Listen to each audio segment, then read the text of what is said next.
नमस्कार, मैं हूं आपके साथ अभिषेक पुंडीर। महाराष्ट्र के लोकसभा चुनाव के परिणाम काफी चौंकाने वाले हो सकते हैं। जनता के साथ साथ राजनीतिक विश्लेषक भी कह रहे हैं कि बीजेपी को महाराष्ट्र से बड़ा झटका लगने वाला है। लेकिन अब तो सट्टा बाजार ने भी कह दिया कि महाराष्ट्र का रिजल्ट बड़ा उलटफेर कर सकता है। क्या कहा है बाजार ने, इस रिपोर्ट में देखिए।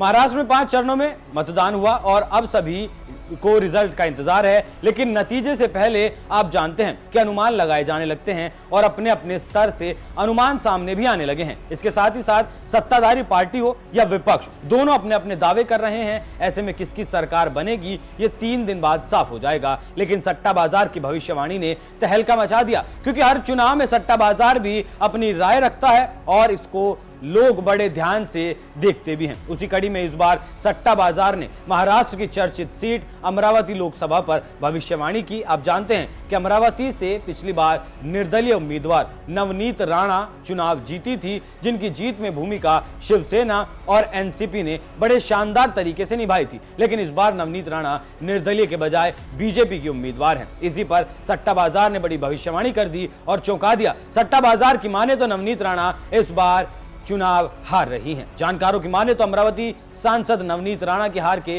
कई बड़े कारण हैं। पहला कारण है कि कई बीजेपी नेताओं द्वारा नवनीत राणा का विरोध किया गया। दूसरी बात यह रही कि राणा दिल्ली में 5 साल राणा ने बिता दिए और फिर हिंदू मुसलमान का मुद्दा उठाकर मीडिया में कवर तो दे गई, लेकिन जनता के दिल से बाहर निकल गई और पिछले 5 साल में एक भी जनता का काम नहीं किया। इन्हीं सब कारणों से कहा जा रहा है कि इस बार नवनीत राणा की हार निश्चित है। इसके साथ ही साथ शिवसेना और एनसीपी एक साथ मिलकर बीजेपी से टकरा रही हैं, जिसका नतीजा आपके सामने है। इसके साथ ही महाराष्ट्र में बीजेपी के खिलाफ लहर चल रही है। लेकिन अभी आपको 4 तारीख का इंतजार इसके लिए करना होगा कि सटीक आंकड़े क्या कुछ आते हैं, किसे बहुमत का आंकड़ा मिलता है और कौन बहुत ज्यादा पीछे रह जाता है। आपकी इस पूरी खबर पर क्या कुछ है राय, कमेंट कर हमें जरूर बताएं। नमस्कार।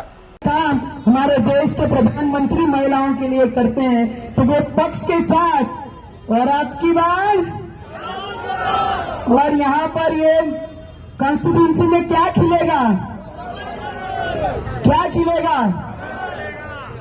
देखो, कमल तो खुशबू देने का काम करती है, बाकी लोग तो खून निकालने का काम करते हैं।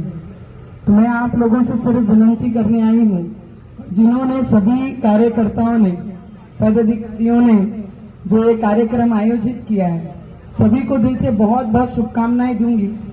क्योंकि दिन रात लगता है अपने परिवार का समय निकालकर देश के प्रति प्रेम जताना, उसके प्रति इतना डेडिकेशन से काम करना। तो आप सभी महिलाओं का, युवकों का, बुजुर्गों दिल से बहुत बहुत अभिनंदन करूंगी और सभी बुजुर्गों से आशीर्वाद लूंगी कि ये लड़ाई सिर्फ हमारी नहीं, ये लड़ाई आपकी भी उतनी बराबरी की है।